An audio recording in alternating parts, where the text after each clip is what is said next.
After the first 2 weeks in the Northeast, the PLL hits the Midwest for the first time as we are in Chicago for week 3 of the Premier Lacrosse League schedule. Here we go, Cass, let's go!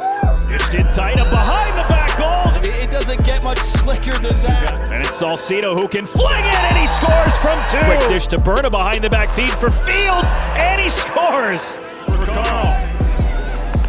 Makes his move wide open in front, Josh Burns with the winner!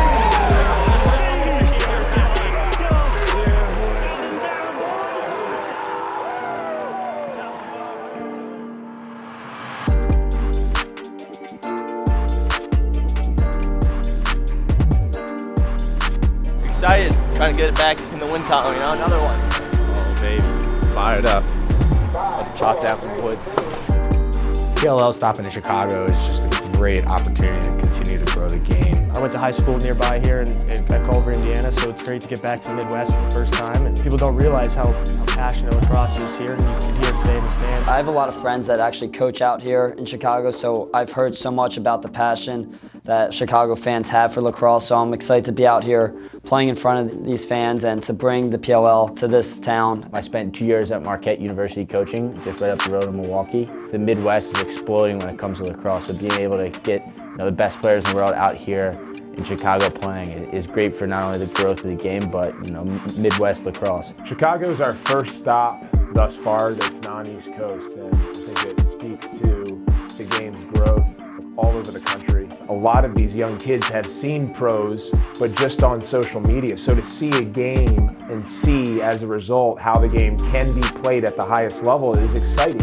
And you can only do that by either coming live or seeing it on TV. So we wanted to make sure both were intact and both were optimized. I think as soon as the Chicago sports fans see the fast-paced style, I think they're going to fall in love with the PLL and professional lacrosse, and I think it's only going to grow lacrosse in Chicago even more.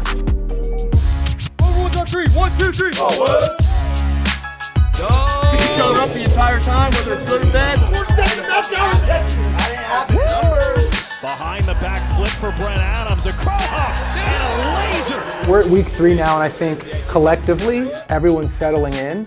It's a different game, a faster game. The emotion, how fired up you are, the energy, all of that can't be duplicated. So I think as we transition here into week 3, teams are getting more comfortable, chemistry's building on both sides of the ball, and teams' identities are starting to form. This is the point where wins and losses are going to start to stack up. I was able to see the Chaos versus the Atlas game last week, and I saw the 3 2-pointers they had in the first quarter, and so it's definitely important for us, for our middies, to get back in transition. But guys like Connor Fields and the Thompson brothers and all those guys, they're going to give us a good test. Miles Thompson gives Chaos back the lead. Just like he's drawn What's so fun about this league is every team is really, really good, and they're good in different ways, right? They're very calm and collect with the ball. They see the field really well, and they got some good moves. And they can make behind the back goals. Hold on, Trevor, let's go up to the booth. So for the Chaos, they obviously are great in transition. They make saves, they put the ball on the ground defensively, and then they're gone, right? Like poles are running up the field, the middies are stepping in for 2. We need to go into this game against the Chaos focused and motivated and play with a chip on our shoulder. We knew when we built this thing with 160 players and 6 teams that the competition was going to be incredibly dense. There are all-stars that are struggling to make lineups, and so the intensity is ratcheted up. The wages are up. Guys are on TV, so they know and they're valuing their time in every possession. So these guys are world-class, they want to win, so they compete at all costs, and you're seeing tight games as a result. Going into the Archers game now, this is the first time there's kind of a major storyline. It's 2-0 teams battling. After tomorrow, there's not going to be any more undefeated teams in the PLL. As a goalie right now, you're kind of able to start looking at more film in detail and kind of see how it's been layering. A team like the Archers tomorrow kind of already know what they want to do, what their schemes are. So all that kind of plays into how I want to study the shooters. Where's Marcus going to be? Where's Will going to be? Where's Schreiber going to be when he's shooting? It kind of plays into how you want to see the ball and help us ultimately win the game. After tomorrow, there's only going to be one undefeated team left, and hopefully that's us. It's over for Drenner, hops into a 2! Starting the season with 2 losses is never the way you kind of want to envision things going. So I think this was a big one for us. Gives back off for Busick. Sneaks a shot through on Galloway. We had offensive, defensive meetings We knew that we would be playing better than last week, but we knew that we had to will the game over the top.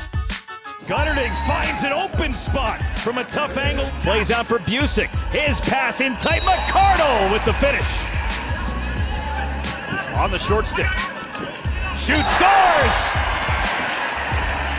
Connor Busick, his fourth Atlas lead here in the final minute.